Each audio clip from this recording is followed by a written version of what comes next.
तुम्हारी अकल क्या तुम्हारे घुटनों में है? 500 लोगों की जान खतरे में है। तुम 2 टके के हवलदार हो, तुम कुछ भी नहीं कर सकते। कबीर एक मामूली सा हवलदार था जिसकी नई नई पोस्टिंग दिल्ली क्राइम ब्रांच में हुई थी। पहले ही दिन दिल्ली शहर में सबसे बड़ा क्राइम हो गया था। पहले ही दिन प्रियंका और निखिल ने कबीर की बहुत बुरी तरह से बेइज्जती कर दी थी। देखो, मुझे वहाँ लेकर चलो, शायद मैं मदद कर सकता हूँ। तू क्या मदद कर सकता है? अपनी बॉडी देखिए, मच्छर से भी कमजोर है तू। गुंडों ने एक हाथ मार दिया तो सारी हड्डियां टूट जाएंगी। मुझे बस एक मौका चाहिए, मैं बस खुद को साबित करना चाहता हूँ। जैसे ही कबीर ने इतना कहा, निखिल ने कबीर को एक जोर का धक्का दिया और वो जमीन पर गिर पड़ा। एक हल्के से धक्के में तू जमीन पर गिर गया और तू वहाँ इतने सारे गुंडों का सामना करेगा। निखिल, हमें इस बेवकूफ कबीर की बातों में समय बर्बाद नहीं करना चाहिए। कमिश्नर साहब हमारा इंतजार कर रहे हैं, हमें वहाँ जल्दी जाना चाहिए और इस गधे को भी साथ ले जाना चाहिए, वरना ये यहाँ कुछ न कुछ नुकसान कर देगा। निखिल और प्रियंका जल्दी से गाड़ी में बैठे और क्राइम स्पॉट की तरफ जाने लगे। जैसे ही वो क्राइम स्पॉट पर पहुंचे, कमिश्नर सर ने रोते हुए कहा, अंदर 500 लोगों के साथ मेरी बेटी भी फंसी हुई है। मेरी बेटी को कुछ हो गया तो मैं खुद को कभी माफ नहीं कर पाऊंगा। और तभी 2 गुंडे बाहर आए जिनके हाथों में बड़ी बड़ी बंदूकें थी। हमारे बॉस का ऑर्डर है कि 5 मिनट के अंदर 500 करोड़ पहुंच जाने चाहिए, वरना सबसे पहली गोली चलेगी नहीं। कमिश्नर की बेटी पे। प्लीज ऐसा मत करना, मैं आपके आगे हाथ जोड़ता हूँ। कमिश्नर सर, कोई जरूरत नहीं है इन मामूली गुंडों के आगे हाथ जोड़ने की। कबीर की बात सुनकर गुंडों को और भी गुस्सा आया और उन्होंने एक जोर की लात कबीर को मारी। अगर दोबारा मुंह खोला तो सच में कमिश्नर की बेटी को गोली मार देंगे। नहीं नहीं, तुम ऐसा मत करना, मैं 500 करोड़ का बंदोबस्त करता हूँ। मगर सर, उसकी कोई जरूरत नहीं पड़ेगी। एक बार इनके बॉस से मेरी बात तो करवाओ। ओ कौड़ी के हवलदार, तेरी जुबान तेरी औकात से ज्यादा चल रही है। एक बार ये मुसीबत खत्म होने दे, तुझे मैं चूटी मार मार के सस्पेंड करूंगा। कबीर जमीन पर गिरा हुआ था। उसने अपनी जेब से एक लॉकेट निकाला और गुंडों को देते हुए कहा, एक बार अपने बॉस को बस ये लॉकेट दिखा दो, उसके बाद उनका जो भी ऑर्डर होगा हम सब मानने को तैयार हैं। गुंडे जैसे ही अपने बॉस के पास गए और उन्होंने उसे वो लॉकेट दिखाया, गुंडों का बॉस कांपने लगा। क्या ये कहाँ से आया तुम्हारे पास? ये लॉकेट तो सिर्फ एक ही आदमी के पास है, जिसका नाम है कबीर, और अगर वो यहाँ आ गया तो हम सब कहीं के नहीं रहेंगे। मगर बॉस, वो तो बाहर ही खड़ा है और हमने उसे एक लात भी मारी, वो तो बहुत ही कमजोर है। अरे बेवकूफों, तुमने ये क्या कर दिया? ये तो उसकी चाल होती है। अब हम सब बर्बाद हो जाएंगे। कबीर भाई कोई मामूली आदमी नहीं है, वो आग है, आग जिसे हाथ लगाने से हर कोई जल जाता है।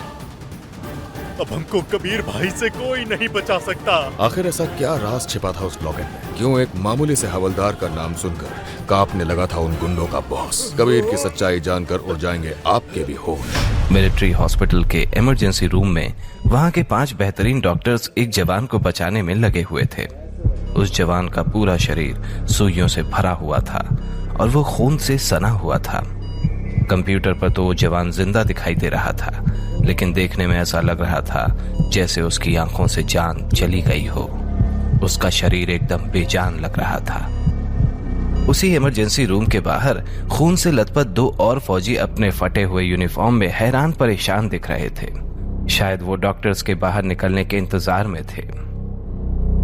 जैसे जैसे ऑपरेशन का वक्त बीत रहा था, उन जवानों की हालत बद से बदतर हो रही थी। 2 घंटे के लंबे इंतजार के बाद आखिरकार ऑपरेशन थिएटर का गेट खुला। दोनों फौजी और उनके कुछ साथी डॉक्टर्स की तरफ दौड़े। क्या वो ठीक है? सबने एक साथ कहा। 4 डॉक्टर्स वहां से सिर हिलाते हुए निकल गए, जबकि एक डॉक्टर वहीं रुककर उनके सवाल का जवाब देने लगे। हाँ, हमने उसे बचा लिया। ये सुनते ही वहां खड़े सारे फौजियों के चेहरे खिल उठे।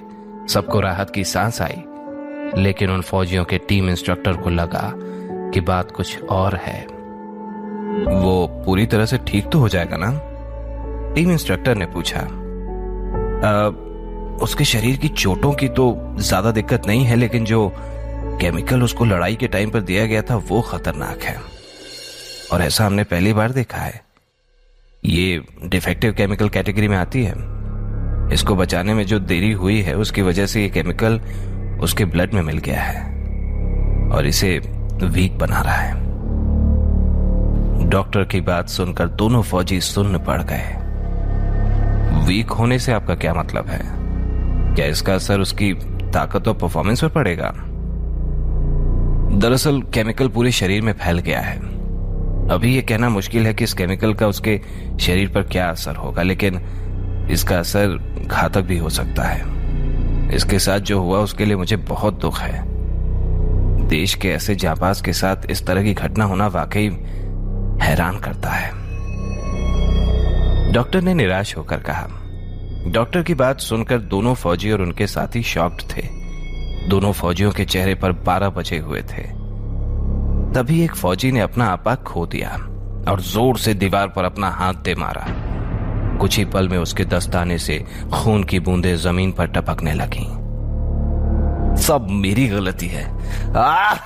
शिट! कबीर ने मुझसे कहा था, यह सब मेरी गलती है। वो अपनी बात कंप्लीट कर पाता कि उससे पहले ही टीम इंस्ट्रक्टर ने उसका कॉलर पकड़ लिया और उससे कहा, मैंने तुम्हें ये कितनी बार कहा है कि कबीर की ऑर्डर बिना सवाल किए मान लिया करो। और यह ऑपरेशन कोई आम ऑपरेशन नहीं था। फॉलो ऑर्डर्स, ये 2 शब्द तुम्हारी बुद्धि में नहीं आते क्या? मैं बस जीत की खुशी में वहां से कुछ लेना चाहता था। मुझे बिल्कुल नहीं पता था कि वहां कुछ लोग जिंदा बचे हैं। इसी बीच चेयर पर बैठे सीनियर ऑफिसर ने पूछा, आखिर वहां हुआ क्या था? बताओ मुझे। दूसरे फौजी ने दीवार का सहारा लेते हुए धीरे से कहा, कबीर ने हमें वापस लौटने को कहा और जब विशाल वहां से कुछ लेने गया तो तभी एक साइंटिस्ट वहां उस केमिकल का इंजेक्शन लेकर विशाल पर अटैक करने लगा। कबीर विशाल को बचाने गए और वो केमिकल का इंजेक्शन उनको लग गया। ये सुनते ही सीनियर ऑफिसर ने विशाल की तरफ देखा और चिल्लाते हुए कहा, इस गिल्ट के साथ कैसे रह पाओगे तुम? मैं बस कबीर को ठीक देखना चाहता हूं। विशाल को सिर्फ कबीर की चिंता थी। इन सब बकवास का कोई फायदा नहीं। जाओ अंदर जाओ और देखो कि वो ठीक है कि नहीं। डॉक्टर ने दोनों को चुप कराते हुए कहा, जिसकी बात सुनकर दोनों फौजी हिम्मत करते हुए कबीर के कमरे के अंदर तक गए। क्या वो अभी भी मिलिट्री इंटेलिजेंस ब्यूरो ज्वाइन कर सकता है? टीम इंस्ट्रक्टर ने सीनियर ऑफिसर से पूछा। सीनियर ऑफिसर का जवाब झिझक भरा था। ये मिशन तो ठीक गया और हमने उनका रिसर्च पेज भी खत्म कर दिया, लेकिन डॉक्टर की माने तो कबीर अब फिजिकली उतना काबिल नहीं है। और तुम तो जानते ही हो कि मिलिट्री इंटेलिजेंस ब्यूरो में हम सिर्फ बेस्ट ऑफ बेस्ट को ही लेते हैं। वैसे इतना भी निराश होने की बात नहीं है, अभी उसकी ताकत की टेस्टिंग भी होगी। और तुमने तो 3 लोगों का नाम दिया था ना मिलिट्री इंटेलिजेंस ब्यूरो के लिए, उनमें से 2 मिशन पास कर चुके हैं, तो उनका मिलिट्री इंटेलिजेंस ब्यूरो में जाना तय है। टीम इंस्ट्रक्टर सीनियर ऑफिसर की बात से खास खुश नहीं था। उसी वक्त विशाल, जो कि कमरे के दरवाजे से चिपक कर इनकी सारी बातें सुन रहा था, वो रो पड़ा। दूसरा फौजी भी इस बात को समझ गया था। वो कबीर को कंबल उठाते हुए उसी के बगल में बैठ गया। उसके पास कहने को कुछ था ही नहीं, कहता भी क्या। आखिर उसने विशाल को इस बात पर पहले ही 2 थप्पड़ लगा दिए थे। अगले दिन कबीर फिजिकल एग्जामिनेशन रूम के बाहर अपने रिजल्ट का इंतजार कर रहा था। वो चुपचाप अपना पसीना पोंछ रहा था। विशाल भी उसी के साथ शांत खड़ा था। क्या होगा अगर रिजल्ट की वजह से तीनों अलग हो गए? इन 3 लोगों की टोली आर्मी की ज्वाइनिंग के पहले दिन से ही थी। अगर कबीर चला गया तो कुछ भी पहले जैसा नहीं होगा। तभी एग्जामिनेशन रूम से एक आदमी हाथ में फोल्डर लिए कबीर की तरफ आया और उसने कहा, रिजल्ट अच्छे नहीं हैं, सुनना चाहोगे? आखिर कबीर था तो फौजी ही। चेहरे पर मुस्कान लिए हुए उसने कहा, जरूर सर। उसकी आवाज में कॉन्फिडेंस साफ झलक रहा था। तुम्हारी पावर, स्पीड, ताकत, हर चीज में बहुत बड़ी गिरावट है। कबीर सबसे बेस्ट सोल्जर्स में से एक था और अब उसकी ताकत और तेजी दोनों ही किसी आम आदमी जितनी ही हो गई थी।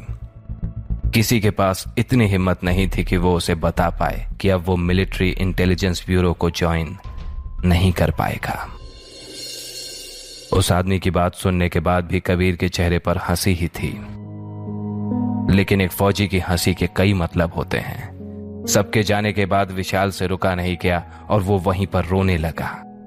कबीर उसके पास गया और उसके कंधे पर हाथ रखते हुए बोला, अपना ध्यान रखना सीखो, अब तुम मिलिट्री इंटेलिजेंस ब्यूरो में जाने वाले हो। और याद रखना, वहां तुम्हें ऑर्डर्स फॉलो करने पड़ेंगे, वहां तुम अपने मन की नहीं चला सकते। कबीर, मुझे माफ कर दो, सारी गलती मेरी है, सिर्फ मेरी है। विशाल ने रोते हुए कहा। आगे की कहानी जानने के लिए देखें अगला एपिसोड सिर्फ पॉकेट एफएम के YouTube चैनल पर, और सीक्रेट फौजी के सारे एपिसोड्स को सुनने के लिए डिस्क्रिप्शन में दी लिंक से डाउनलोड करें पॉकेट एफएम ऐप।